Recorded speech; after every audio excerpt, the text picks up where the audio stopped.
Millet Marvels, changing the way world eats by Tenali Double Horse.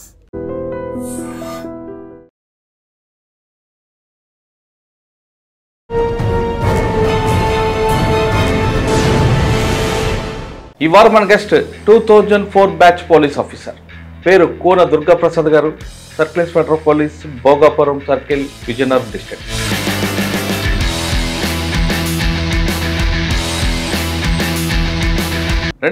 డిపార్ట్మెంట్కి వచ్చే సమయానికి Maoist ప్రభావిత ప్రాంతమైన ఏఓబీలో పనిచేశారు దుర్గా ప్రసాద్ గారు.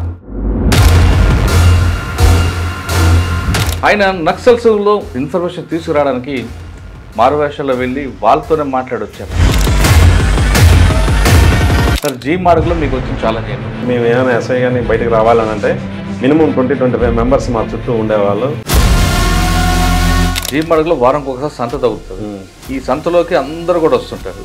వాళ్ళు ఎవరు నక్సలట, ఎవరు సానుభూతి పరులో, ఎవరు ఏంటని చెప్పేవాళ్ళు కాదు. ఎలర్ట్గా ఉన్నాడు సార్ సంతలో. సార్, జీ మార్గ్లో మీకు బాగా గుర్తుండిపోయిన సంఘటన చెప్తారు. ఒకరోజు నైట్ అంతా జిల్లా అంతా కూడా మా గురించి ఇంకా నిద్రపోలేదు. బాకూరు వెంకటరమణతో మీరు మాట్లాడింది ఏం జరిగింది? ఊర్లో మీటింగ్ అవుతుంది సార్ అని చెప్పారు. అయితే పదండ్రా వెళ్దాం అని చెప్పేసి గిరిజనలోకి వెళ్ళాం. ఇక్కడ ఎస్ఐ గారు ఎలా ఉన్నారు, ఏం చేస్తున్నారు, అందరినీ హింసిస్తున్నారట, కొడుతున్నారట. మా ఎస్పీ గారు చెప్పారు వాళ్ళందరూ కూడా బాగా రాయాలి, వాళ్ళు 10th పాస్ అయితే, ఇంటర్మీడియట్ పాస్ అయితే వాళ్ళందరూ బయటకు వస్తారు. 10th కానీ పోయింది. 40 మినిట్స్ మీరు ఉన్నారు పట్టుకొని వెళ్దామని సాహసం చేశారా, లేదా ఇప్పుడు సిచ్యువేషన్ బట్టి మనం కామ్గా ఉందామని అనుకున్నారు? తర్వాత మా ఆఫీసర్స్ నాకు చాలా మంది పీకారు. సార్, బాకూరు వెంకటరావుతో పాటు మీ బల్లెమల బోట్ ఉంటుంది. బోట్ బయటికి తీయడానికి చాలా టెక్నాలజీ వాడాము. క్రెయిన్స్ వాడాము, బెలూన్స్తో తీసాము. మీకు టార్గెట్ చేస్తూ ఒక అంబుష్ చేస్తారు. అర్జెంట్గా పోలీస్ స్టేషన్లోకి వెళ్ళిపోయి బయటకు రాకు, పోలీస్ స్టేషన్లో ఉన్నాము. ఏంటంటే కోపం కనిపిస్తారు. ఎవరిదండి? మా ఎస్పీ గారు ఒప్పుకోలేదు, తీసేద్దాం సార్ అని చెప్పి అన్నాను. అది తీసేయడానికి కూడా ప్లాన్ చేసాం.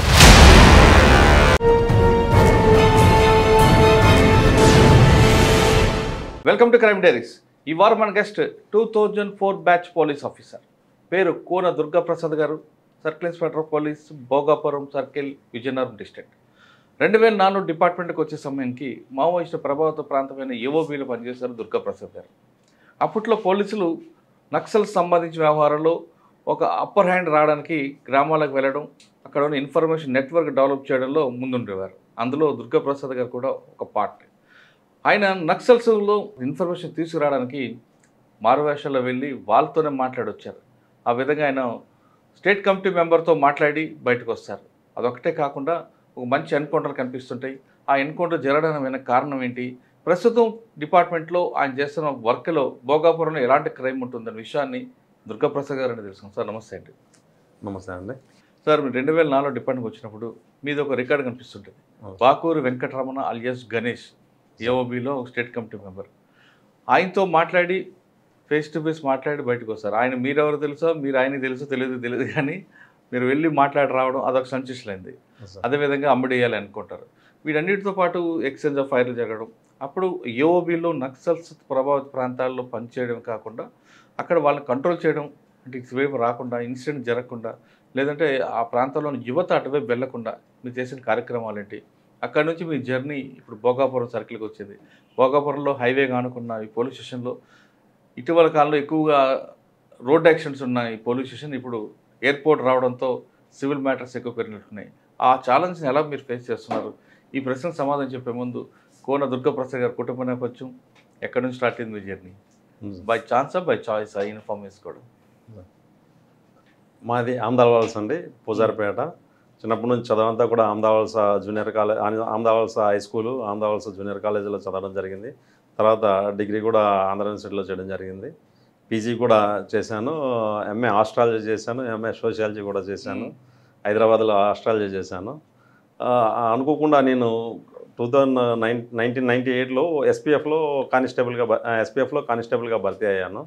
అయిన తర్వాత అక్కడ చేస్తూ ఉంటే కానిస్టేబుల్గా ఏముంటుంది, ఆఫీసర్గా వెళ్ళాలి, డిగ్రీ కంప్లీట్ అయింది కదా అనేసి ఒక ఆయన మా ఎస్ఐ గారు స్పెషల్ ఫోర్స్ చేశాను. ఎస్పీఎఫ్ హైదరాబాద్లో సుమారుగా 4-5 ఇయర్స్ చేశాను. అంటే ఎక్కడ మీ డ్యూటీస్ ఏంటి అక్కడ? అక్కడ డ్యూటీస్ ఏంటంటే హైకోర్టు జడ్జెస్కి వాళ్ళకి సెక్యూరిటీ ఉండేవాళ్ళం. ఆర్ఎం బాపట్ గారని ఎక్కువ ఆయనకే ఉండేవాడిని హైకోర్టులో. ఆయన రిటైర్ అయిపోయారు. ఆ తర్వాత ఎన్వి రమణ గారికి కూడా సుప్రీంకోర్టు జడ్జి చేశారు. ఆయన ఫస్ట్ జడ్జి అయినప్పుడు నేనే ఫస్ట్ ఆయనకి సెక్యూరిటీగా ఉన్నాను. అక్కడ సంజీవ్ ఎస్ఆర్ నగర్లో ఉండేవాళ్ళం. అప్పుడు ఆయన అంతా కూడా అయిపోయిన తర్వాత అక్కడ నుంచి నేను ఇంకా డైరెక్ట్ సబ్ ఇన్స్పెక్టర్ అవుదామని చెప్పేసి ఇంకా కోచింగ్కి వెళ్తూ సబ్ ఇన్స్పెక్టర్ అవడం జరిగింది 2004లో. ఆల్రెడీ యూనిఫామ్ ఉన్నా ఇంకా ముందుకు వెళ్ళాలని ముందుకు వెళ్ళాలి. ఆ తర్వాత అప్పుడు 2004లో వచ్చేసాం. 2004లో ట్రైనింగ్ అయిపోయిన తర్వాత ఫస్ట్గా మా గోపీనాథ్ రెడ్డి గారు అని ఐజీ గారు ఉండేవాళ్ళు. సిఎన్ గోపీనాథ్ రెడ్డి గారు. ఆయనకి అడిగాం, సార్ నాకు సిటీ ఇవ్వండి సార్ అంటే, లేదురా నువ్వు ఏజెన్సీలో చేయాలి, నీకు ఏజెన్సీ ఇస్తారని వెళ్ళిపోమని చెప్పారు. అయితే అప్పుడు మాకు ఎక్కువగా ఉండేవారు ఏజెన్సీలో వెళ్ళగానే మేము అంతా కూడా వివి శ్రీనివాసరావు సార్ ఉండేవారు ఎస్పీగా. ఫస్ట్ మేము వెళ్ళగానే ఆయన దగ్గర రిపోర్ట్ చేసాం. రిపోర్ట్ చేసినప్పటికీ మాకు ఓఎస్డీగా వినీత్ బిజ్లాల్ సార్ ఉండేవారు. మాకు ఓఎస్డీగా వినీత్ బిజ్లాల్ సార్ ఉండేవారు. వినీత్ బిజ్లాల్ సార్ మా అందరినీ ఇంటర్వ్యూలు చేశారు. ఎక్కడ కావాలి ఏం కావాలని అందరినీ కూడా అడిగారు. నాకు చాయిస్ అప్పటికి నాకు ఏజెన్సీ గురించి కానీ ఏం కానీ తెలియకపోతే అప్పుడు సరే మీరు జీమాడుగులు వెళ్ళండి అన్నారు. సరే జీమాడుగులు వెళ్ళడం జాయిన్ 2006లో జాయిన్ అవ్వడం జరిగింది. ట్రైనింగ్ అంతా అయిన తర్వాత సార్ జీమాడుగులో మీకు వచ్చిన ఛాలెంజ్ ఏంటంటే కంప్లీట్గా ఎఫెక్టెడ్ ఏరియా. అప్పుడు అంతా బయటికి రావడానికి ఇంచుమించు మేము ఏమైనా ఎస్ఐ కానీ బయటికి రావాలని అంటే మినిమం 20-25 మెంబర్స్ మా చుట్టూ ఉండేవాళ్ళు. కానిస్టేబుల్స్ అంతా పార్టీ ఉంటేనే సివిల్ డ్రెస్లో పార్టీ ఉంటేనే బయటకు వచ్చేవాళ్ళం. పార్టీ లేకపోతే మాత్రం ఇంకా అక్కడ స్టేషన్లోనే ఉండేవాళ్ళం. మీరు వెళ్ళేసరికి అక్కడ జరిగిన ఇన్సిడెంట్స్ ఏంటంటే, మేము వెళ్ళేసరికి అప్పటికే అంతకుముందు ఒకసారి స్టేషన్ మీద అటాక్ జరిగింది. అలాగే అప్పటికే స్టేషన్లో ఉన్న హోంగార్డ్ని ఎన్కౌంటర్ చేయడం జరిగింది, హోంగార్డ్ని చంపేయడం జరిగింది. తర్వాత అలా ఇంకా వెళ్ళడానికి కూడా ఊళ్ళో వెళ్ళడానికి కూడా భయంగా ఉండేది. మేము వెళ్ళేసరికి అందరితో కూడా మింగిల్ అవ్వటం, అందరితో మాకు వి శ్రీనివాసరావు సార్ వెళ్ళిపోయిన తర్వాత మాకు జేజే మురళీ గారు వచ్చారు. జేజే మురళీ సార్ వచ్చారు. జేజే గారు మురళీకి రాగారు ముందు వివి శ్రీనివాసరావు గారితో పనిచేశారు కదా. చేసాం. జీమాడుగుల్లో ఒక పెద్ద ప్రాబ్లం ఉంటుందండి. జీమాడుగులో వారంకి ఒకసారి సంత తగ్గుతుంది. ఈ సంతలోకి అందరూ కూడా వస్తుంటారు. వాళ్ళు ఎవరు నక్సలట, ఎవరు సానుభూతి పరులో, ఎవరు మా గిరిజనులు తెలుసుకోదు. అక్కడ మీకు వచ్చిన చాలా వాళ్ళు ఎలాగ ఐడెంటిఫై చేసేవారు. అదేవిధంగా ఆ సంతలోకి వచ్చిన పోలీస్ ఆఫీసర్ కూడా టార్గెట్ చేసిన రోజులు ఉన్నాయి. ఈ ప్రాబ్లం ఎలా మీరు ఫేస్ చేస్తారు?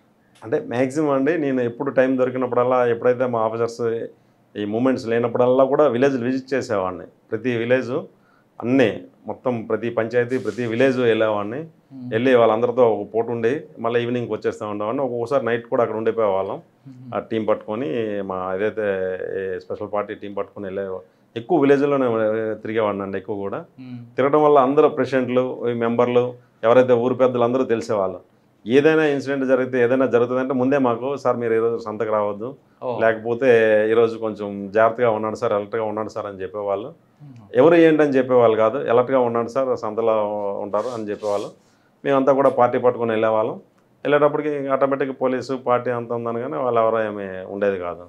ఎప్పుడు ఇండివిజువల్గా వెళ్ళేవాళ్ళం కాదు సంతకి. ఒక సంత ఉందంటే 2 years 4 months చేశాను. 2 years 6 నెలల తర్వాత పార్టీకి వస్తారు. జీమాడుగులో మీకు బాగా గుర్తుండిపోయిన సంఘటన చెప్పండి.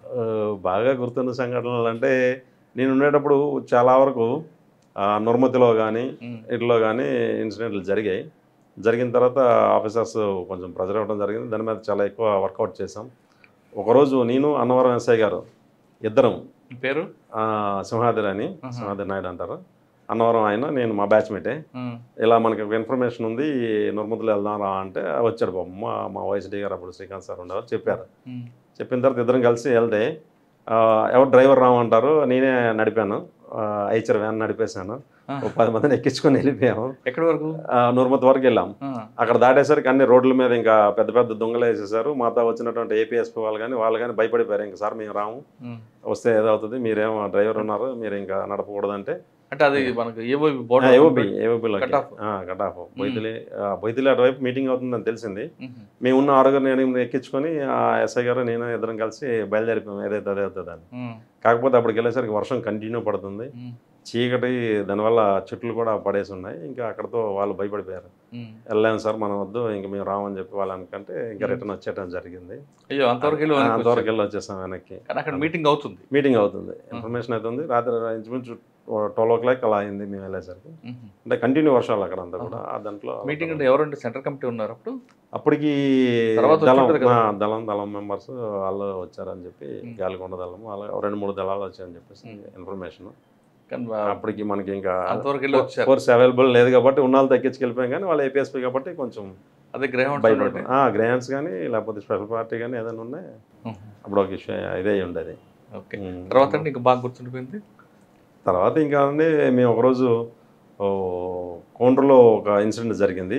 అప్పటికి మాకు ముంచింగ్పుట్టు పెదబయలేసే శంకర్రావు అని చెప్పేసి వాళ్ళ పార్టీ వెళ్ళింది లోపలికి. వెళ్ళేటప్పటికి వాళ్ళ మీద అటాక్ జరిగింది, కోండ్రు దగ్గర అటాక్ జరిగింది. అటాక్ జరిగితే వాళ్ళందరినీ తీసుకొస్తున్నారు. వాళ్ళని రెస్క్యూ చేయడానికి మా ఆఫీసర్స్ చెప్తే నేను లక్ష్మోజీ అని మా బ్యాచ్మేట్ ఎస్ఐ, అప్పుడు మేము ఆయన హుకుంపేట ఇద్దరం కలిసి బోయితిలేని వెళ్ళాము. బోయితిలో వెళ్తే నా మీద బ్లాస్ట్ అయింది. జీప్లో బండి మీద వెళ్తుంటే పడిపోయాను, లోయలో పడిపోయాను. అంటే ఎలా చేశారు వాళ్ళు ఏం చేశారంటే వీళ్ళందరినీ మా స్టాఫ్ అందరినీ నేను పంపించేశాను దీంట్లో అంబులెన్స్లో. మన హాస్పిటల్ ఉంటే హాస్పిటల్ అంబులెన్స్లో వాళ్ళకి వెళ్ళినట్టు అంబులెన్స్లో పంపించేశాను. స్టాఫ్ చాలకపోతే నేను ఒక 2-wheeler తీసుకుని వెళ్ళిపోయాను. దాని వెనక వెళ్ళేటప్పుడు నేను లోయలో పడిపోయాను. పడిపోతే వాళ్ళందరూ తీసుకొచ్చారు, ఊర్లో వాళ్ళు తీసుకొచ్చి బ్యాలెన్స్ కాయలేక దీని దగ్గర నర్మతి దగ్గర ఒక ట్రాక్ వేస్తున్నప్పటికి సడన్గా పడిపోవడం జరిగింది లోయలోకి. వాళ్ళ వల్ల కాదు, పడిపోయిన తర్వాత ఇంకందరూ చెప్పేశారు అప్పుడే, సార్ మీరు ఇక్కడ ఉండొద్దు అంటే గుర్తుపట్టారు ఊరు వాళ్ళు, ఎందుకంటే ఎక్కువ ఊర్లో తిరుగుతాను. సార్ మీరు ఇక్కడ ఉండొద్దు అర్జెంట్గానే జీపీకి పంపించేశారు. బొయ్యిలు వెళ్ళిపోయాము. మేము వెళ్ళిపోయి ఇలా దిగిన తర్వాత వీళ్ళు మా లక్ష్మోజీ వాళ్ళందరూ బస్సులో వచ్చారు. వాళ్ళు వచ్చారు కదని వాళ్ళని రిసీవ్ చేసుకోవడానికి వెళ్ళాము. మా మీద ఒక బ్లాస్టింగ్ అయింది. ఎక్కడ? బొయ్యిల దగ్గరే, బొయ్యిల అవుట్కట్స్లో. వీళ్ళు బస్సు వస్తే బస్సులకి కర్ర అడ్డ పెట్టారని చెప్పేసి మేము వెళ్ళి తీయడానికి వెళ్ళాం. మా అందరూ బ్లాస్ట్ అయింది. నాకు చిన్న దెబ్బలు తగిలి, మా వాళ్ళకి కొంచెం చిన్న తగిలి. రిటలేషన్ అంటే వాళ్ళు ఏం చేశారంటే కొండలో కూర్చున్నారు, పరిగెత్తంగానే దొరకలేదు. దాని తర్వాత ఒకళ్ళిద్దరిని తీసుకొచ్చాం, అరెస్ట్ చేసాం. ఎవరు చేశారో కూడా పట్టుకున్నాం. అప్పుడంతా ఉండదు. ఒకరోజు నైట్ అంతా జిల్లా అంతా కూడా మా గురించి ఇంకా నిద్రపోలేదు, జిల్లా పోలీస్ అంతా కూడా. ఎందుకు? ఇది బ్లాస్ట్ అయిపోయింది, మేము లోపల ఉండిపోయాం. అప్పటికి మైన్ ప్రూఫ్ వెహికల్ పంపించారు, అన్నీ చేశారనమాట. చాలా పెద్ద ఇష్యూ అయిపోయింది అదంతా కూడా. జీమాడుగుల తర్వాత అంతా కూడా జీమాడుగుల తర్వాత అచ్యుతాపురం వెళ్ళామండి. అచ్యుతాపురం అట్లా దాన్ని అయిందో అచ్యుతాపురం మామూలు లాండార్ పోలీస్ స్టేషన్. అక్కడంతా ఇండస్ట్రియల్ ఉండేది. అప్పటికి బ్రాండిక్స్ అనమాట కన్స్ట్రక్షన్ అవుతుంది ఇండస్ట్రియల్ అంతా కూడా. బ్రాండిక్స్ అప్పటికే ఇష్యూ ఉంటే అక్కడంతా కూడా పూడి మడక, వాళ్ళంతా ఫిషర్మ్యాన్స్, యాజిటేషన్స్, కొట్టుకోవడాలు అన్నీ చాలా ఎక్కువ ఇష్యూస్ ఉండేవి. ల్యాండ్స్ ఇచ్చారని చెప్పేసి బ్రాండిక్స్ రిలాక్స్ లేదు. బ్రాండిక్స్ కన్స్ట్రక్షన్ అంతా వరకు మొత్తం మ్యాక్సిమం 80% వరకు నేనే ఉన్నాను. అంతా కూడా సెటిల్మెంట్లు చేసి వాళ్ళతో డైలీ మాట్లాడి కన్స్ట్రక్షన్ అలాగ ఇండస్ట్రీ. అప్పటికి జేజే మురళీ గారు ఉండేవారు, ఆయన కొంచెం అయిపోయింది. ఈయన వచ్చారు ఆయన తర్వాత, వినీత్ బిజ్లాల్ సార్ కంటే ఆకుల సబర్వాల్ గారు వచ్చారు. అచ్యుతాపురం తర్వాత అండి ఇంకా నాకు అక్కడ 2-3 సార్లు గొల్గొండ వెళ్ళాను. నెక్స్ట్ గొల్గొండ వేశారు.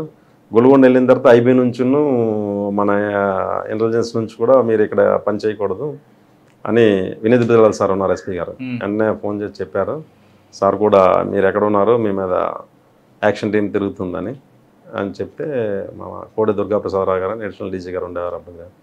సార్కి చెప్తే నాకు పీటీసీకి ఇచ్చారు, మన విజయనగరం పీటీసీకి వెళ్ళిపోయాను. 2 years ఇంకంతా కూడా ఉండేది. నాకు అప్పుడు గన్మ్యాన్లు అందరూ ఉండేవాళ్ళు. ఇంకా వీళ్ళతో ఎస్ఐగా గన్మ్యాన్లు పెట్టుకొని అంతా కష్టంగా అని చెప్పి ఇంటి దగ్గర కూడా భయపడ్డారు. ఇంకా అప్పటి నుంచి ల్యాండ్ ఆర్డర్ మానేసి ఇంకా సిటీకి వెళ్ళిపోయిన తర్వాత అయిపోయిన తర్వాత 2 years అయిపోయిన తర్వాత కొంచెం అంతా సర్దుమణిగింది. నేను ఇంకా సిటీలోకి వెళ్ళిపోయానండి. సిటీలో ఫోర్త్ టౌన్ ట్రాఫిక్ ఎస్ఐగా చేశాను. దాని తర్వాత ప్రమోషన్ వచ్చేసింది ఇన్స్పెక్టర్గా. సిఐడి తర్వాత మళ్ళీ స్టీల్ ప్లాంట్, అక్కడ కూడా ఇండస్ట్రియల్ యాజిటేషన్స్ కూడా. స్టీల్ ప్లాంట్ తర్వాత మళ్ళీ క్రైమ్లోకి వెళ్ళిపోయానండి. సిసిఎస్ క్రైమ్ అంటే ట్రాఫిక్ చేశాను. 3 town 4 town ట్రాఫిక్, మహానాడు ఈనాడు అవన్నీ కూడా మా ప్రభాకర్ సారు, తర్వాత ఈయన మన మహేంద్ర పాత్రుడు సారు, ప్రభాకర్ సార్ మాకు ఏసీపీగా ఉండేవాళ్ళు. వాళ్ళంతా కింజరా ప్రభాకర్ సార్ మేమందరం కలిసి ఒక టీంలా పనిచేసాం అంతా కూడా. తర్వాత చాలా హ్యాపీ అయిపోయిన తర్వాత మళ్ళీ సీసీఎస్కి వెళ్ళిపోయానండి. లడ్డా సార్ ఉన్నప్పుడు సీసీఎస్కి వెళ్ళి సీసీఎస్లో కూడా మంచి మంచి దొంగల్ని వాళ్ళందరినీ పెద్ద పెద్ద ఆపరేటర్స్ ఒక ఇంచుమించు ఒక కేజీన్నర గోల్డ్ కూడా రికవరీ చేసాం. వీళ్ళందరినీ చాలా మందిని పట్టుకున్నాం. అలా చేసిన తర్వాత దాని తర్వాత అయిపోయింది. సిటీలో అయిపోయిన తర్వాత మళ్ళా ఇంకా ఎలక్షన్ రావటం, ఎలక్షన్లో టైం ఉందని చాలా ఉండి మళ్ళీ ఇక్కడ విజయనగరం ఎస్బీకి వచ్చేసాను. ఎస్బీలో 1 year చేశాను. మళ్ళీ మల్కాపురం వెళ్ళిపోయాను. మల్కాపురంలో అక్కడ ఇండస్ట్రియల్ కూడా అన్నీ కూడా చాలా ఎక్కువ industries, HPCL, stations, shipyard, dockyard అవన్నిటిలో లేబర్ ఇష్యూస్ చాలా వరకు ఫేస్ చేసాం, చాలా వరకు సాల్వ్ చేసాం ఇష్యూస్ లేకుండా. మల్కాపురం తర్వాత స్పెషల్ బ్రాంచ్కి వెళ్ళిపోయాను. ఇక్కడ విశాఖపట్నం తర్వాత ఇక్కడికి వచ్చేసి. ఓకే, మీరు సర్వీస్ చాలా సింపుల్గా చెప్పారు. ఏఓబిలో మీ ఫుట్ ప్రింట్ చాలా ఉన్నాయి. బాకూరు వెంకటరమణతో మీరు మాట్లాడింది ఏం జరిగింది చెప్తారు? ఏమంటే అప్పటికి మాకు కుతూహలం ఉండేది బాగా. ఏంటి అసలు ఏం మీటింగ్లు అవుతుంది ఏమవుతుంది మాకు మంచి అంటే అక్కడ ట్రైబల్స్ వాళ్ళతో ఒకసారి కలిసిపోయామంటే చాలా అప్పుడు జీమడుగులు ఉన్నప్పుడు కలిసిపోయామంటే వాళ్ళంతా కూడా ఇంకా ప్రాణం పైన వాళ్ళు చెప్పరు, మనకి ఏదైనా హెల్ప్ చేస్తారు. ఇలా అని తెలిస్తే మేము ఒకరోజు మీటింగ్ అయింది. నుర్మతి దాటి లోపలికి గొడవలకర ఏదో ఒక ఊరు ఉంది, ఊర్లో మీటింగ్ అవుతుంది సార్ అని చెప్పారు. అయితే 10 వెళ్దాం అని చెప్పేసి వాళ్ళతో పాటు వెళ్ళిపోయాం. ఎన్ని గంటలకి? రాత్రి 10:30, 11 అప్పుడు నైట్ సింగిల్గా సివిల్ డ్రెస్లో బండి మీద వాళ్ళు మా ఫ్రెండ్స్ మేమందరం ట్రైబల్స్. అక్కడ వాళ్ళకి ఎవరికి తెలియదు, ఎవరికే తెలుస్తుంది అండి. ఆ నైట్లో ఇది వేసుకొని మీటింగ్లోకి వెళ్ళాం. వాళ్ళలాగే గిరిజనలోకి వెళ్ళాం. వాళ్ళు అప్పుడేమో వాళ్ళు మాట్లాడుతూ ఉన్నారు, ఇలా చెప్తున్నారు. అప్పుడు మీ ఎస్ఐ గారు వచ్చారు కదా, ఇక్కడ ఎస్ఐ గారు ఎలా ఉన్నారు, ఏం చేస్తున్నారు, అందరినీ హింసిస్తున్నారట, కొడుతున్నారట, అది చేస్తున్నారు ఇది చేస్తారంటే నాతో వచ్చిన మా వాళ్ళు అలాంటి ఎస్ఐ గారు ఏం లేదు, మాకు ఊర్లో వస్తే అందరినీ బాగా చూసుకుంటున్నారు, ఆయన ఉంటున్నారు దుర్గాప్రసాద్. నేను తెలియదు కానీ నా పేరు మాత్రం చాలా మందికి తెలుసు, దుర్గాప్రసాద్ అంటే. బాకూరు వెంకటరమణ అలియాస్ గణేష్ అప్పట్లో పోలీసింగ్ మోస్ట్ వాంటెడ్ బాగా. అంటే మీకు ఎదురుపడ్డాడుగా నేను చెక్కిపోయినా ఆయన యాటిట్యూడ్ ఎలా ఉంది, బాడీ లాంగ్వేజ్ పోలీసులకి? ఫెరోషియస్గా ఉండేవాడు అండి, చాలా ఫెరోషియస్గా ఉండేవాడు. ఎప్పుడు కూడా ఎగ్నెస్ట్గా ఉండేవాడు. ఏదైనా చేయాలి, ఏదైనా చేస్తే కూడా కొంచెం గట్టిగా అంటే రిలేషన్ గట్టిగా ఉండాలి, వీళ్ళందరూ కూడా ప్రజలకు ఏదో చేయాలని చెప్పేసి ఒక మోటివ్లో. ఎంత టైం వాళ్ళ స్పీచ్ విన్నారు? నేను ఇంచుమించు ఒక 40 minutes అలా ఉన్నాం. ఆ 40 నిమిషాల స్పీచ్లో ఒకరు కాదు 4-5 మాట్లాడారు. ఎవరెవరు? గణేష్ ఒకడు, తర్వాత ఇంకా ఎవరో పేర్లు గుర్తులేదు కానీ గుణకరాయ్ ఆయన కూడా ఉంటాడు కదా. లేదు సరే, మీరు 40 నిమిషాల స్పీచ్ విన్నారు కదా, విన్న తర్వాత వాళ్ళ స్పీచ్లో మీకు క్లారిటీ ఎంత వచ్చింది? నిజంగానే ప్రభుత్వం రాజ్యం ఇవన్నీ అంటుంటారు పదాలు, వాళ్ళు నిజంగా ఉందా లేదు అక్కడ ఉన్న గిరిజనులకి మోటివేట్ చేయడానికి వాళ్ళు డైవర్ట్ చేస్తారు? వాళ్ళకి నాలెడ్జ్ తక్కువ. అసలు ఏమవుతుందంటే వాళ్ళు ఎప్పుడు కూడా ఏదో పుస్తకాలు ఎవరో రాస్తారు, ఆ పుస్తకాలు చదువుతారు. తర్వాత ఈ ఏజెన్సీలో అంటే కొండ ఏరియాలో వాటిల్లో తిరగడం వల్ల వాళ్ళకి అసలు బయట ప్రపంచంలో సిటీలో ఏం జరుగుతుంది, ఇదేం జరుగుతుంది తెలియదు. వాళ్ళకి తెలియకపోవడం వల్ల వాళ్ళకి సరైన ట్రాన్స్పోర్టేషన్ సరైన ఇది లేకపోవడం వల్ల వాళ్ళకి బయట ప్రపంచంతో తెలియకపోవడం. వాళ్ళు చెప్పిందే కరెక్టే, అక్కడికి అలా అవుతుంది. తర్వాత వీళ్ళకి ఏంటంటే ఎక్కడైనా హాస్పిటల్కి వెళ్ళినా, ఎక్కడైనా సబ్ కలెక్టర్ ఆఫీస్కి వెళ్ళినా, ఎక్కడికి వెళ్ళినా వాళ్ళకి సరైన గౌరవం లేకపోవడం, అక్కడ ఇమ్యులేషన్ అవ్వడం, వాటి వల్ల నిజమే ఆఫీసులో ఇలా ఉంది అనుకునేవాళ్ళు. మాకు ఇంకోటి అండి, నేను ఒక జిమ్మడుగులో బాగా నాకు ఇది వచ్చింది. మేము ఇది 10th class ఎగ్జామ్స్ అవుతున్నాయి. 10th class ఎగ్జామ్స్ అవుతున్నప్పుడు మా ఎస్పీ గారు చెప్పారు, వాళ్ళందరూ కూడా బాగా రాయాలి, వాళ్ళు 10th పాస్ అయితే ఇంటర్మీడియట్ పాస్ అయితే వాళ్ళందరూ బయటకు వస్తారు. 10th కానీ పోయింది, 10th ఇంటర్మీడియట్ కానీ పోయిందంటే వాళ్ళందరూ కూడా మళ్ళీ అక్కడే ఉండి మనకి ఇదవుతారు. కాబట్టి వాళ్ళందరూ కూడా బాగా రాసేటట్టు బాగా చేసేటట్టు అంటే అప్పుడు మనకు సబ్ కలెక్టర్ గారు నాకే చీఫ్గా ఇచ్చేసారు ఎగ్జామినేషన్ సెంటర్కి. అలాగలేదా అంటే ఆ పర్సెంటేజ్లో వాళ్ళందరినీ కూడా నాకు అది చాలా సాటిస్ఫాక్షన్ అయింది. అందరూ చాలా మంది పాస్ అయ్యారు. అప్పటి నుంచి పిల్లలు నాకు చాలా మంది వరకు ఇంజనీరింగ్ జాయిన్ అయిన ఉన్నారు, తర్వాత డిగ్రీలు చేస్తున్నారు, పీజీ చేసే వాళ్ళు ఇప్పటికీ మాట్లాడుతూ ఉంటారు. సార్ ఆ రోజు మీరు అలా చెట్టుబట్టి బాగా పాస్ అయిపోయారు సార్. ఇక్కడికి వస్తే వాళ్ళకి అందరూ కూడా చాలా వరకు తెలుసు. ఇంచుమించు 120 మంది 150 మంది ఉండేవాళ్ళు. చాలా వరకు మంచి రిజల్ట్ వచ్చింది అప్పుడు. సార్ బాకూరు వెంకటరమణ 40 నిమిషాలు మీరు మాట్లాడారా లేదా ఆయన మీకు గుర్తుపట్టాడా లేదా? ఆయన మమ్మల్ని గుర్తుపట్టలేదు. ఆయన గుర్తుపడితే నన్ను గెలిచిపెట్టరు కదా. 1-to-1 మాట్లాడుకున్నారా? 1-to-1 ఏం లేదు. ఆయన అడిగారు మా పక్క నుంచి, నేను ఎక్కడ ఓపెన్గా ఆయనతో డిస్కషన్ చేయలేదు. మనం చేస్తే ఎందుకంటే మన వాయిస్ మన ఇది తెలిసిపోతుంది. మనం ట్రైబుల్లో మాట్లాడలేము అంతే. గ్రూప్ లో కలిసిపోయి వీళ్ళతో మాట్లాడించాను. ఎలాగంటారు అలాగే. నేను అప్పుడు ఒక్కనే ఉన్నాను. మీకు వెపన్ క్యారీ చేశారా? వెపన్ పిస్టల్ కూడా పట్టుకొని వెళ్ళిపోయాను అంతే. వాళ్ళ దగ్గర అన్నీ ఉన్నాయి. ఎంతమంది ఉండొచ్చు అప్పటికి? 14 మంది 15 మంది వరకు ఉన్నారు. వాళ్ళందరూ కూడా ఈ సబ్జెక్ట్ వాళ్ళ తర్వాత తెలుసుకున్నారా? తర్వాత తెలుసుకున్నారు. తర్వాత వచ్చారో తెలుసుకున్నారు, వెళ్ళారు అని తెలుసుకున్నారు. ఏమంటారు వాళ్ళు? ఇంకేమంటారు? తర్వాత బాకూరు వెంకటరమణ చాలా సార్లు మీరు ట్రై చేశారు. ఎన్నిసార్లు మిస్ అయిపోతారండి మీ చేతిలో? నా దగ్గర ఒక 2 times అలా 3 times మనకి మిస్ అయిపోయారు. తర్వాత మరి ఎప్పుడు మనకి ఎదురుపడలేదు. సార్ సాధారణంగా మోస్ట్ వాంటెడ్ మీకు కావాలి, మీకు పోలీసులకి స్పీచ్ ఇస్తున్నాడు. 40 minutes మీరు ఉన్నారు 1-to-1లో. పట్టుకొని వెళ్దామని సాహసం చేశారా లేదా ఇప్పుడు సిచ్యువేషన్ బట్టి మనం కామ్గా ఉందామని అనుకున్నారా? అసలు ఏం జరుగుతుందో ఏంటో అసలు ఎలా ఉంటుందో వాళ్ళది నాకు అని ఇంట్రెస్ట్ మీద వెళ్ళిపోయింది తప్పితే. కానీ తర్వాత మా ఆఫీసర్స్ నాకు చాలా మంది పీకారు. వాళ్ళకి తర్వాత తెలిసిందంటే అంతే కదా, ఒక ఎస్ఐ వెళ్ళిపోయి లోపలికి వెళ్ళిపోయి అలా గవర్నమెంట్కి. సార్ బాకూరు వెంకటరమణతో పాటు మీ కెరియర్లో అమ్మిడియాలు అనుకుంటారు అయిపోయిందండి. అదంతా కూడా మా టీంలో అలా వచ్చాయి. ఏంటంటే అసలు ఏం జరిగింది? ఎక్కడది పుట్టి మునిగిపోవడం ఏంటి? అది అమ్మడేలు ఎన్కౌంటర్ అంటే అమ్మడేలు అక్కడ జీమడుగులు చేసేటప్పుడే అది ఒకపల్లి ఇష్యూ బాగా నడుస్తున్నప్పుడు వీళ్ళంతా కూడా ఇంకా ఫ్రీగా తిరుగుతున్నారు, ఏదో చేయాలని వచ్చారు. అప్పుడు దాని మీద ఇన్ఫర్మేషన్ వస్తే మా ఎస్పీ సార్ వాళ్ళు పంపించారు. అకున్ సబర్వాల్ సార్, అప్పుడు శ్రీకాంత్ సార్ ఇద్దరు ఉన్నారు వైఎస్డీగా. శ్రీకాంత్ సార్ దగ్గర మోటివేట్ చేసి శ్రీకాంత్ సార్ అంతా కూడా ప్లాన్ చేసి పంపించారు. ఎంతమంది అందులో? అప్పటికి 6 ఉండేవాళ్ళు, 2 తప్పిపోయారు. 4కి 5 కాల్పులు పుట్టిలో ఇచ్చేసారు. అది మనకి ఇదైంది కదా ముంచు. అది మన దీని దగ్గర పుట్టి బలిమెల అది పుట్టి అది వేరే బలిమెల బోట్ ఉంటుంది. అప్పుడు నేను లేను, దాని తర్వాత వెళ్ళాను. అప్పుడు జీమడుగులే ఉన్నాను. అందులో మా బ్యాచ్మేట్ శంకర్రావు అని వెళ్ళారు, లక్ష్మోజీ అని వీళ్ళిద్దరు వెళ్ళారు. వాళ్ళిద్దరు వెళ్ళారు. శంకర్రావు గారు చనిపోయారు బలిమెల. ఇప్పుడు రామకృష్ణ గారు వీళ్ళందరూ కూడా వచ్చుంటున్నారు కదా తర్వాత అందరూ వచ్చారు.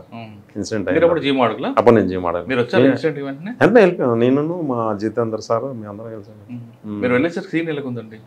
సీన్ అంతా అది ఇది కదా, వాటర్ బోట్ మునిగిపోయింది అంతా వాటర్, అదంతా కూడా వాటర్ ఉంది. జీమాడుగుల నుండి ఎక్కడికి వెళ్ళడానికి? జీమాడుగుల నుంచి నేను హెలికాప్టర్లో వెళ్ళాను. వైజాగ్ నుంచి హెలికాప్టర్లో వెళ్ళాను. సందీప్ శాండిల్ సార్ ఉండేవారు అప్పుడు డిఐజీగా. సందీప్ శాండిల్ సార్తో నేను ఇద్దరం కలిసి డేలో ఉదయాన్నే ఇలా అయింది. చిత్రకొండ దిగారా? చిత్రకొండలో దిగి అంతా కూడా ఇంకా అక్కడ నుంచి ఇంకా ఆకుల సబర్వాల్ అంటే మా ఎస్పీ సార్ వీళ్ళందరూ వెళ్ళిపోయారు. అప్పటికే ముందు రోజు వెళ్ళిపోయారు వీళ్ళందరూ కూడా. తర్వాత రోజు నేను సందీప్ శాండిల్ సార్ మేమందరం కలిసి దీంట్లో వెళ్ళాం హెలికాప్టర్లో. ఇంకా కంటిన్యూ 15 days ఉండిపోయాం అక్కడ.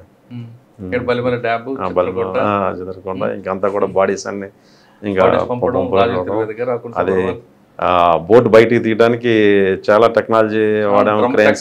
క్రెయిన్స్ వాడాము, బెలూన్స్ తో తీసాము.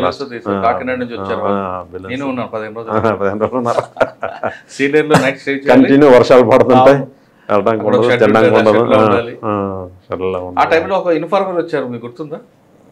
వాళ్ళకి ఇన్ఫార్మర్ వస్తాడు, వాడు అరుస్తుంటాడు, అక్కడ సౌరవరాలకి ముఖానికి గుడ్డ కట్టి తీసుకొస్తారు.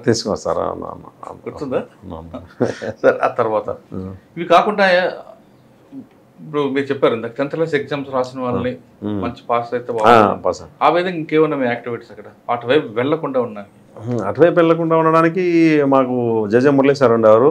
ప్రతి ఊరికి క్రికెట్ కిట్లని అలాగే వాలీబాల్ కిట్లని మంచి మంచి ఇవి పెట్టేవాళ్ళం. ఏదైనా పండగలు అయ్యేటప్పుడు అవి అయ్యేటప్పుడు వాళ్ళకి ప్రోత్సాహాలు ఇచ్చేవాళ్ళం. అందరూ కూడా ప్రతి ఊరికి వాలీబాల్ కిట్స్ ఇచ్చేవాళ్ళం, వాలీబాల్స్ ఆడిపించేవాళ్ళం. మా జీమడుగుల పోలీస్ స్టేషన్లో అందరినీ పిలిచి ఇవి పెట్టేవాళ్ళం, కాంపిటీషన్స్ పెట్టేవాళ్ళం. అందరూ అప్పుడు పోలీస్ స్టేషన్ రావడానికి భయపడేవాళ్ళు.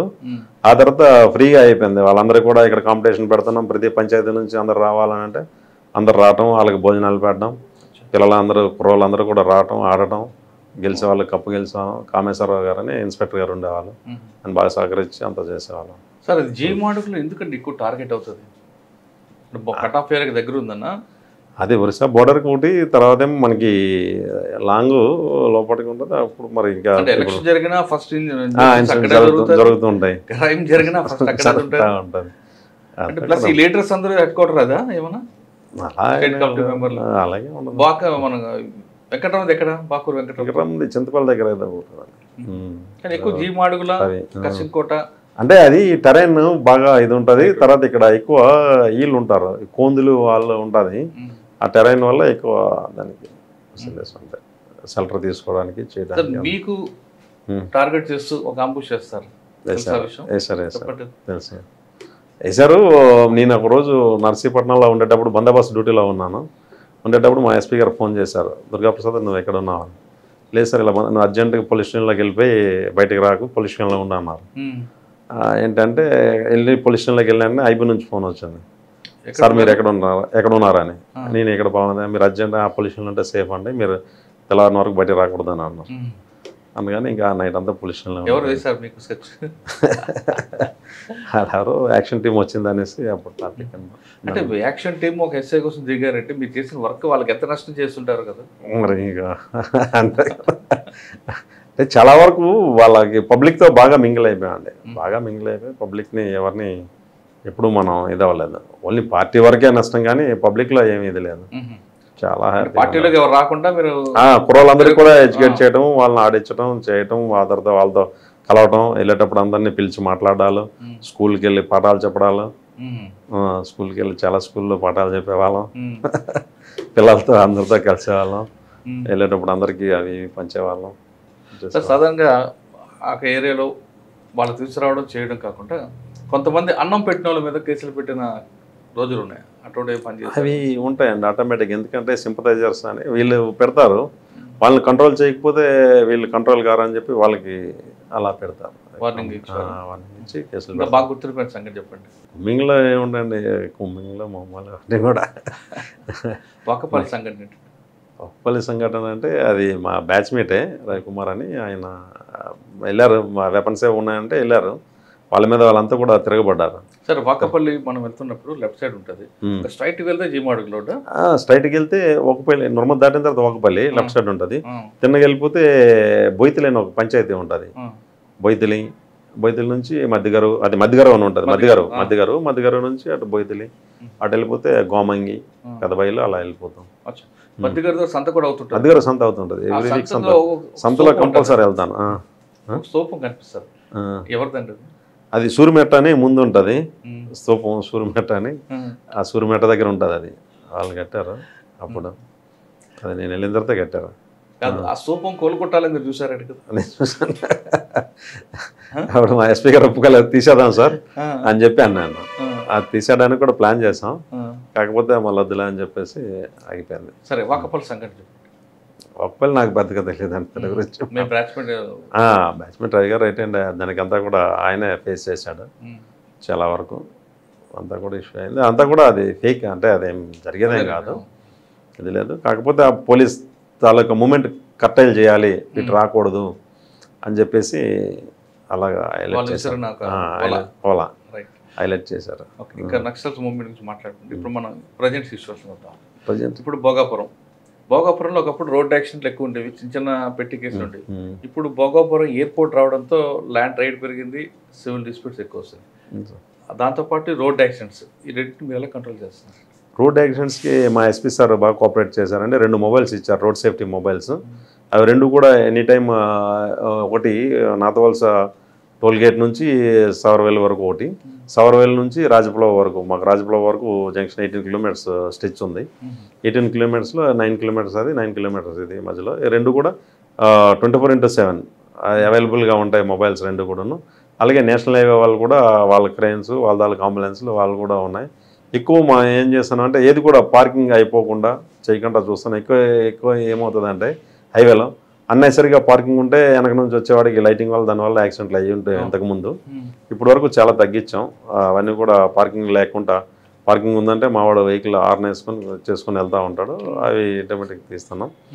అలాగే లైటింగ్స్ కూడా ఎనీ టైం. ఇంతకుముందు ఏంటంటే ఈ లైట్స్ గట్రా ఆపేసేవాళ్ళు, అది ఎప్పుడు లైట్ ఆగిపోయిందంటే వెంటనే మా వాళ్ళు అక్కడే ఉంటారు కాబట్టి వెంటనే ఎక్కడ ఆగిపోయింది ఏముంటుందని వాళ్ళతో నేషనల్ హైవే వాళ్ళతో కనెక్ట్ చేసి లైట్లన్నీ వేయిస్తున్నాం.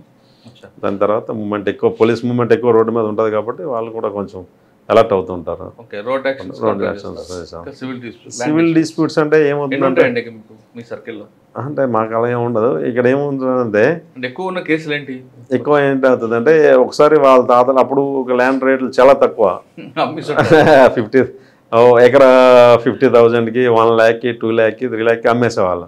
అప్పుడు అంతా కూడా వేస్ట్ ల్యాండ్స్, అంటే ఓన్లీ తోటలు, సర్వీ తోటలు, ఏవో జీడి తోటలు, సర్వీ తోటలు అలాంటివి వేసుకునే ఉండేది కానీ పంట పొలాలు కాదు కాబట్టి వాటిని ఎవరు పట్టించుకునే వాళ్ళు కాదు. వన్స్ ఎయిర్పోర్ట్ ఇక్కడంతా కూడా ఇది అయిన తర్వాత అవన్నీ కూడా అమ్మేసిన వాళ్ళే వాళ్ళ తాళ్ళగా మా తాత సంతకం పెట్టలేదు, మా నాన్న సంతకం పెట్టలేదు, ఇది మా తాతది కాదు, మా నాన్న కాదు, ఇప్పుడు 20 సంవత్సరాల క్రితం 50 సంవత్సరాల కదా అని మళ్ళీ లిటిగేషన్స్ పెట్టి, అంటే ఏదో అమౌంట్స్ వస్తాయి, డబ్బులు వస్తాయి, ఇచ్చేస్తారని చెప్పేసి వీళ్ళతో ఎందుకని చెప్పేసి అలా జరుగుతూ ఉంటాయండి. ఏమున్నాయి సివిల్ డిస్ప్యూట్స్లో మేము ఎంటర్ అవ్వండి, ఏమున్నాయి త్రూ కోర్టుకి వెళ్ళిపోమంటాం, కోర్టులో చేసుకుంటారు వాళ్ళని. మీ దగ్గర సివిల్ డిస్ప్యూట్ కోర్టు అంటారు, కోర్టుకి వెళ్తే టైం పడుతుంది, ఇంకా థర్డ్ పార్టీ ఎంటర్ అవుతాడు, అటు సెటిల్మెంట్ చేసుకుంటూ బతుకుతుంటాడు. అది అప్పుడు మనం ఒక రౌడీని పోషిస్తున్నట్లే కదా. అలా అని అంటే అలాంటిది ఉండదు, అలాంటివి అయితే పొజిషన్ కరెక్ట్, ఎగ్జాక్ట్లీ మీరు చెప్పింది 100% కరెక్టే.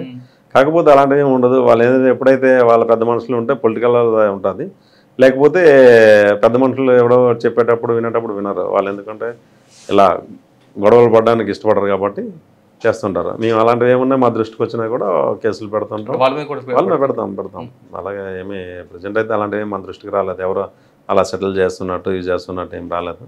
ఎందుకంటే ఇక్కడ ప్రజలు కూడా చాలా తెలివైన వాళ్ళు, చాలా తెలివైన వాళ్ళు, ఏదైనా ఉంటే వాళ్ళ వరకే ఉండాలి తప్పితే కానీ ఇంకొకరికి వెళ్ళడానికి ఇష్టపడరా. సరే, మీరు ట్రెడిషనల్ క్రైమ్ ఉన్నప్పుడు వచ్చారు ఫీల్డ్లో, ఇప్పుడు సైబర్ క్రైమ్ నడుస్తుంది. మీ లిమిట్స్లో సైబర్ క్రైమ్ ఎవరు ఎఫెక్ట్ కాకుండా, బాధితులు కాకుండా ఉండాలంటే పబ్లిక్ ఇచ్చే మెసేజ్ ఏంటి? మేము బాగా అవేర్నెస్ మీటింగ్స్ పెడుతున్నామండి సైబర్ క్రైమ్స్ మీద. చాలా వరకు మా మహిళా పోలీసులతోని, అలాగే విలేజ్లు విజిట్ చేసేటప్పుడు కూడా సైబర్ క్రైమ్స్ వాళ్ళకు కూడా చెప్తున్నాం. ఎవరు కూడా అన్నెసరీగా వచ్చినటువంటి లింకులు ఓపెన్ చేయడం కానీ, అన్నెసరీగా అంటే మనకి మెసేజ్లు వస్తుంటాయి, ఎస్ఎంఎస్లు కానీ, వాట్సాప్లో కానీ, ఏపీకే ఫైల్స్ కానీ, లేకపోతే ఈ సైబర్ ఈ లింకులు వస్తూ ఉంటాయి, అవేవి కూడా అన్నెసరీగా ఓపెన్ చేయొద్దని చెప్తాను. అలాగే లాటరీలు వచ్చాయి, అలాగే జాబులు ఇస్తాం, ఈ వర్క్ చేస్తే అంటే ఈ టార్గెట్లు చేస్తుంటే మీకు అమౌంట్స్ వస్తూ ఉంటాయి, అలాంటివన్నీ వస్తాయినప్పుడు అలాంటివి ఎడ్యుకేట్ చేస్తాను. చాలా వరకు తగ్గాయండి, అంతవరకు ఇదేం లేదు. ఇప్పుడైతే మరి ఇంకా మ్యాక్సిమం మాకైతే ఏం లేవు. వచ్చిన వెంటనే కూడా మేము 1930కి ఫోన్ చేయమంటాం, ఒక ఏదైనా అయిపోయిన వెంటనే 1930కి కాల్ చేయమంటాం. కాల్ చేస్తే ఇమీడియట్లీ అవి ఏమైనా ఉన్నాయి ఫ్రీజ్ అవుతున్నాయి, వాటిలో మేము కేసులు కడతాను, వాళ్ళకి ఫ్రీజ్ అయిన అమౌంట్స్ ఇప్పిస్తాను. ఓకే, ఒక కానిస్టేబుల్గా డిపార్ట్మెంట్కి వచ్చారు, తర్వాత ఎస్ఐగా రాశారు, ఇప్పుడు సిఐ గారు, నెక్స్ట్ డిఎస్పీ, అడిషనల్ ఎస్పీకి వస్తారు. కానీ మీకు ఒక గోల్ ఉంటుంది, ఆ గోల్ ఏంటంటే? గోల్ అంటే ఏం లేదండి, పిల్లల్ని బాగా చదివించుకోవాలి, మన పిల్లలు మన మీద ఆధారపడకుండా ఉండాలి, హ్యాపీగా రిటైర్మెంట్ లైఫ్ హ్యాపీగా ఉండాలి, అంతే. నా భార్య నేను హ్యాపీగా ఉండాలి. డిపార్ట్మెంట్ రావాలనుకునే వాళ్ళకి మీ ఇచ్చే మెసేజ్ ఏంటంటే? రావాలి మన సర్వీస్ చేయాలనుకున్న వాళ్ళకి రమ్మంటారా, లేదా డబ్బులు సంపాదించాలని కొంతమంది జయంగా వస్తారు ఈ డిపార్ట్మెంట్? అది మరి నేను అప్పుడు అలా అనుకున్నారు కానీ అది కరెక్ట్ కాదండి. డబ్బులు సంపాదించాలి, ఇచ్చేయాలి అనడానికి పాత రోజుల్లో ఏదైతే అవి ఉండొచ్చేమో కానీ ఈ రోజుల్లో ప్రతి వారి దగ్గర మీడియా ఉంది, మనం మాట్లాడుతున్నవన్నీ కూడా రికార్డ్ అయిపోతుంటుంది. అలాగే మనకు తెలియకంటే మన వీడియోలు వచ్చేస్తుంటాయి. ఆ డబ్బులు సంపాదించడం అనేది ఎప్పుడూ పోయింది, అదేం లేదు. మనం అలాంటివన్నీ పెట్టుకోవాల్సిన అవసరం లేదు. హ్యాపీగా ప్రజలకి సేవ చేయాలి, నీడీ పీపుల్కి మనం ఏదైనా న్యాయం, నీడీ పీపుల్కి ఏదైనా న్యాయం చేయాలి, ఏదైనా ఇది ఉండాలనుకుంటే గోల్ ఉండేటప్పుడు రావచ్చు. డిపార్ట్మెంట్ అయితే ఎప్పుడు ఇదే డైరెక్ట్గా ప్రజలకి మనం అందుబాటులో ఉండేది. మాకు ఒకరు చెప్పారు, ఒక డాక్టర్ అంటే ఊర్లో 4-5 డాక్టర్లు ఉంటారు, 10 మంది డాక్టర్లు ఉంటారు, మనకి చాయిస్ ఉంటుంది. పోలీస్ స్టేషన్లో అలాంటి చాయిస్ ఉండదు, ఒకే సబ్ ఇన్స్పెక్టర్ లేకపోతే ఇన్స్పెక్టర్ ఉంటారు, ఎస్ఎస్ఓ, ఆయన దగ్గర వెళ్ళాలి. కాబట్టి ఎవరికైనా అన్యాయం జరిగినా ఏం జరిగినా కూడా మనమే ఫస్ట్ రెస్పాండెంట్, మనమే ఫస్ట్ రెస్పాన్స్ అవ్వాలి. కాబట్టి ఇది వేరే ఉంటుంది, మనస్తృప్తి ఉంటుంది, కిక్ వేరే ఉంటుంది. ఒకరికి సాయం చేసాం అమ్మాయిలు అనేసి అలా ఉంటే రావచ్చు. ప్రజలకి ఏమైనా కష్టం కానీ నష్టం కానీ జరిగితే వేరే డిపార్ట్మెంట్కి వెళ్తే ఒక పరిధి మాత్రమే అనుకుంటుంది. ఉదాహరణకు కరెంట్ పోతే కరెంట్ డిపార్ట్మెంటు, నీరు రాకపోతే వాటర్ వర్క్స్, మున్సిపాలిటీ, పంచాయతీ ఉంటాయి. కానీ వాళ్ళు ఆ పరిధి వరకు మాత్రం చేస్తారు. కానీ పోలీస్ దగ్గరకు వస్తే అన్ని డిపార్ట్మెంట్లో కూడా వాళ్ళు వెళ్తారు. సాధారణంగా ప్రజలకు ఏ కష్టం వచ్చినా కరెంటు పోయినా పోలీస్ అని కాల్ చేస్తారు, మంచినీరు రాకపోయినా పోలీస్ అని ఎందుకంటారంటే ప్రజలకి పోలీసుల మీద అంత గౌరవం ఉంది. ఆ గౌరవం ఆ నమ్మకాన్ని ఒమ్ము చేయకుండా పనిచేయాలనుకున్నవారు ఖచ్చితంగా ఈ డిపార్ట్మెంట్ అంటే అంటారు దుర్గాప్రసాద్ గారు. ఈ డిపార్ట్మెంట్కి వచ్చిన తర్వాత మనం పేద ప్రజలకు సహాయం చేస్తామన్న కిక్కు దాని లైఫ్ వరకు ఎండ్ వరకు ఎంజాయ్ చేయొచ్చు. కానీ డబ్బులు సంపాదించాలని మాత్రం ఈ డిపార్ట్మెంట్ సూటబుల్ కాదు అన్నది దుర్గాప్రసాద్ గారి స్టోరీ చెప్తుంది. ఆయనలో ఇంకో గొప్పతనం, ఎక్కడ చదివాము డ్యూటీ ఉంది కష్టపడ్డామని కాకుండా ఒక కానిస్టేబుల్గా వచ్చి తర్వాత ఎస్ఐ అయ్యి అక్కడ ఒక మార్క్ తెచ్చుకొని ఆ ఫుట్ ప్రింట్స్ ఇప్పుడు కూడా కనిపిస్తున్నాయంటే మనం చేసిన వర్క్ రిటైర్ అయిపోయే వరకు కూడా ఉంటాయన్నది ఈ స్టోరీలో మనకు ఒక రోల్ మోడల్ కనిపిస్తుంది. చాలామంది సీనియర్ ఆఫీసర్స్ కానీ లేదా ఈయన పనిచేసిన ప్రాంతాల ఆఫీసర్స్ ఇంటర్వ్యూకి వెళ్ళే ముందు ఎంక్వైరీ చేస్తున్నప్పుడు చెప్తుంటారు, నక్సల్తో వెళ్ళి మాట్లాడడం కానీ లేదా ఎక్స్చేంజ్ ఆఫ్ ఫైర్ల విషయంలో కానీ ప్రజలు అటువైపు వెళ్లకుండా ఉండడానికి వాళ్ళు చేస్తున్న కార్యక్రమాలు అన్నది మంచి కార్యక్రమాలు చేస్తే ఎప్పటికీ ప్రజలు మర్చిపోరు అన్నది దుర్గాప్రసాద్ స్టోరీలో మనకు తెలుస్తుంది. కాబట్టి ఎవరైనా పేద ప్రజలకు సహాయం చేయాలనుకుంటే ఖచ్చితంగా పోలీస్ డిపార్ట్మెంట్ రండి, మీ గోల్ని రీచ్ అవ్వండి, అందులో వచ్చిన కిక్ని మీరు అనుభవించండి. ఇది దుర్గాప్రసాద్ గారి తెలుగులో ఇంటర్వ్యూ. వచ్చే వారం మరొక ఇష్టం మళ్ళీ కలుద్దాం. అంతవరకు నమస్తే, థ్యాంక్ యూ అండి, thank you very much. Appreciate Murali, your insights. iDreams founder and CEO Chinna Vasudev Reddy గారితోని మురళీధర్ క్రైమ్ స్టోరీస్ చాలా ఫేమస్ అయిపోయినాం.